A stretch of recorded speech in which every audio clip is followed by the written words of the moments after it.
মহাপঞ্চমীর আন্তরিক ও শুভেচ্ছা রইল সকল বন্ধুদের জন্য। বাঙালি খানায় সবাইকে স্বাগত জানাই। আপনারা তো পুজোর সময় অনেক রকমভাবে চিকেন রান্না করবেন। আজকে আমার মতন করে সহজ পদ্ধতিতে আপনিও শিখে নিতে পারবেন ছোট ছোট টিপস সহ। তবে আপনি একবার রান্না করলে বারবার রান্না করবেন, এতটাই সুস্বাদু খেতে। যারা ভোজন রসিক আছে তাদের জন্য কিন্তু স্পেশালি এই রেসিপিটা। তবে আমার বাড়িতে কিভাবে নবাবী চিকেন রান্না করা হলো চলুন সেটা একবার দেখে নেওয়া যাক ভিডিওর মাধ্যমে।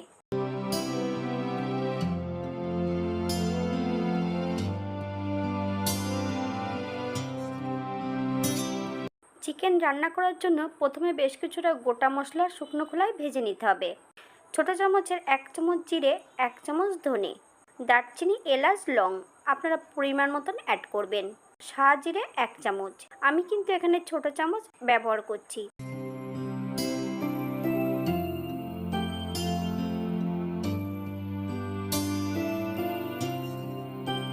বেশ কিছুটা জয়িত্রী, শামরিচ 1 চামচ, আপনারা শামরিচের পরিবর্তে গোলমরিচও অ্যাড করতে পারেন।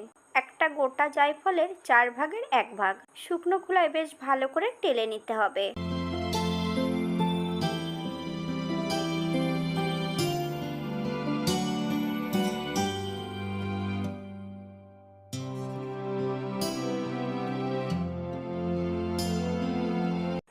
এই পর্যায়ে আমি গ্যাসের ফ্লেমটা অফ করে দিয়ে এটাকে ঠান্ডা করে নেব। 90%-এর মতন গুঁড়ো করে নিতে হবে, তবে এটা একদম মিহি গুঁড়ো না করলেও হবে।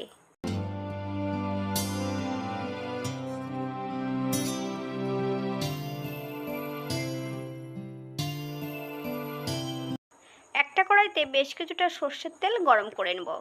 আমি কিন্তু এখানে 100 গ্রাম সর্ষের তেল রেখেছি, আপনারা তেলটা এর থেকে কম বেশি করে নিতে পারেন।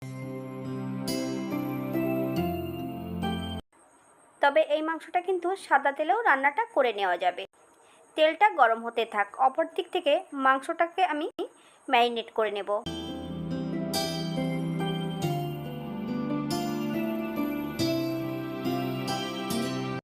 এখানে নিয়েছি আমি 1 কেজি চিকেন। ঈষদুষ্ণ গরম জল দিয়ে বেশ পরিষ্কার করে ধুয়ে রেখেছি। ধোয়ার পর কিন্তু আমি 1 চামচ লেবুর রস লাগিয়ে রেখেছিলাম।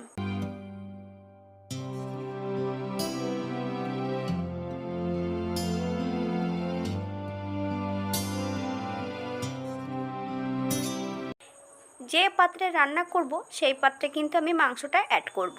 আমি আজকে রান্না করব লোহার কড়াইতে। সম্পূর্ণ মাংসগুলো জল ঝরিয়ে অ্যাড করব।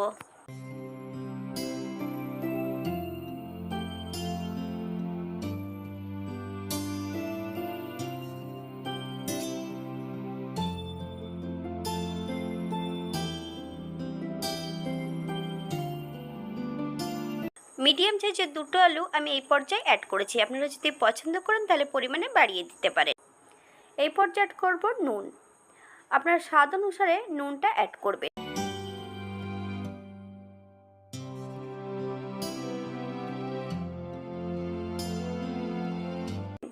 এখানে কিন্তু মূল উপকরণ হলো দেশি পেঁয়াজ। আমি এখানে 7 থেকে 8টা দেশি পেঁয়াজ একটু বড় বড় টুকরো করে কেটে নিয়েছি। মিডিয়াম সাইজের একটা রসুন 80% বেটে নিয়েছি, আপনারা এর থেকে কম বেশি বেটে নিতে পারেন।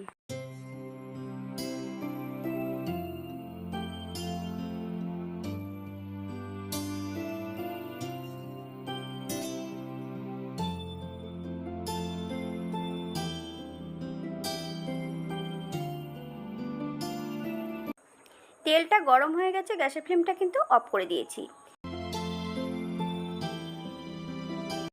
এই পর্যায়ে অ্যাড করব 1 চামচ হলুদ গুঁড়ো, বেশ কিছুটা বাটা মশলা, আদা, জিরে, ধনে, শুকনো লঙ্কা। আমি কিন্তু লঙ্কার পরিমাণটা বেশি রেখেছি, আপনারা আপনাদের পছন্দ মতন লঙ্কাটা অ্যাড করবেন।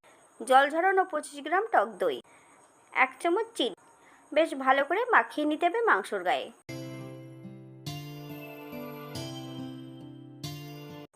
ম্যারিনেট করার এই পর্যায়ে অ্যাড করব সম্পূর্ণ গুঁড়ো মশলা। ভেজে রাখা গুঁড়ো মশলার এখানে 4 ভাগে 3 ভাগ অ্যাড করব আর 1 ভাগ রেখে দেব।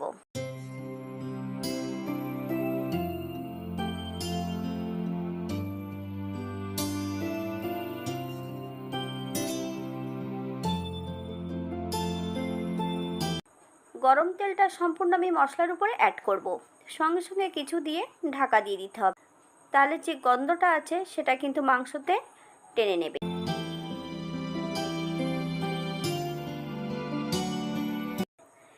বেশ ভালো করে মিশিয়ে দেব। আমি কিন্তু গ্যাসের ফ্লেমটা লোতে রেখে 10 মিনিটের মতন হালকা হাতে নেড়েচেড়ে রান্না করে নিতে হবে।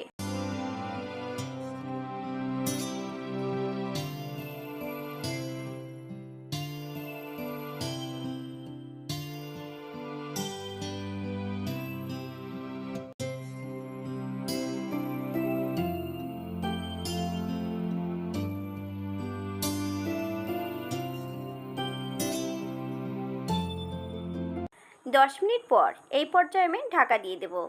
রান্নাটি করছি কিন্তু লো ফ্লেমে। 10 থেকে 15 মিনিটের জন্য ঢাকা দিয়ে দেব।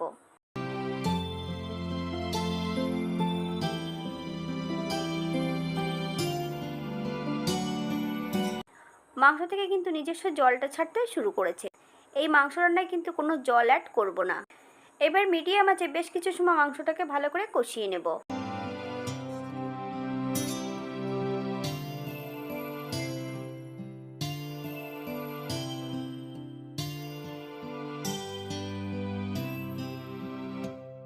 এই পর্যায়ে মিডিয়াম আঁচে আরও 10 মিনিট আমি ঢাকা দিয়ে রেখে দেব। আমি মাংসটা কিন্তু রান্না করব ঢাকা দিয়ে দিয়ে।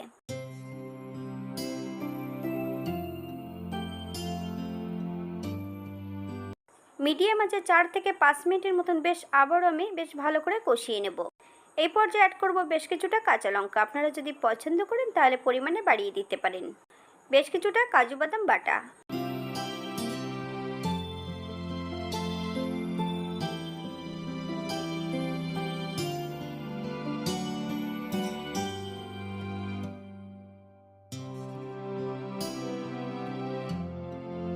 মিডিয়াম আঁচে বেশ 4 থেকে 5 মিনিটের মতন ভালো করে নেড়েচেড়ে মিশিয়ে দিতে হবে।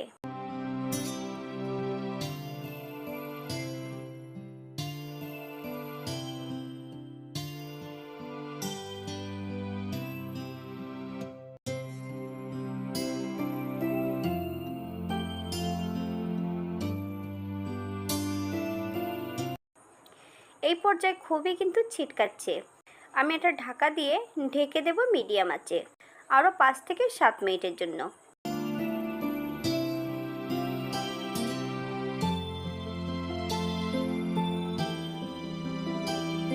7 মিনিট পর হালকা হাতে বেশ নেড়ে চেড়ে নিতে হবে। তবে এই পর্যায়ে একবার চেক করে নিতে হবে মাংসটা সেদ্ধ হয়েছে কিনা। যদি নুনটা কম বেশি থাকে আপনারা এই পর্যায়ে অ্যাড করতে পারেন।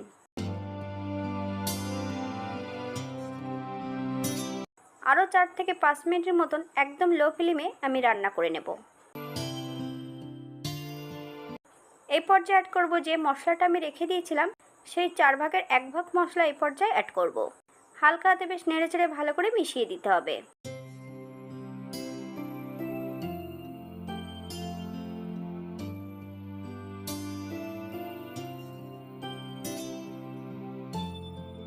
এই পর্যায়ে গ্যাসের ফ্লেমটা অফ করে দেব।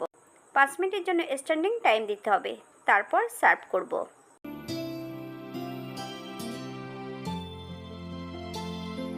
এটা দেখতে যেমন ভারী সুন্দর হচ্ছে, এটা গরম ভাতে খেতে কিন্তু অসম্ভব ভালো।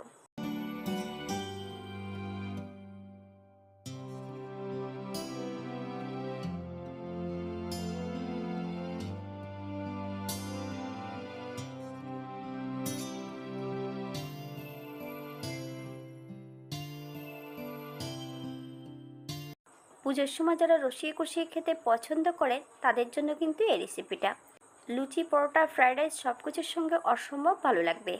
আপনারা বাড়িতে একবার একই পদ্ধতিতে বানিয়ে নেবেন। আপনারা কাজু বাদামের পরিবর্তে চালমগজ অথবা কাঠবাদাম বেটে অ্যাড করতে পারেন, সেটা খেতেও কিন্তু খুব সুস্বাদু হবে।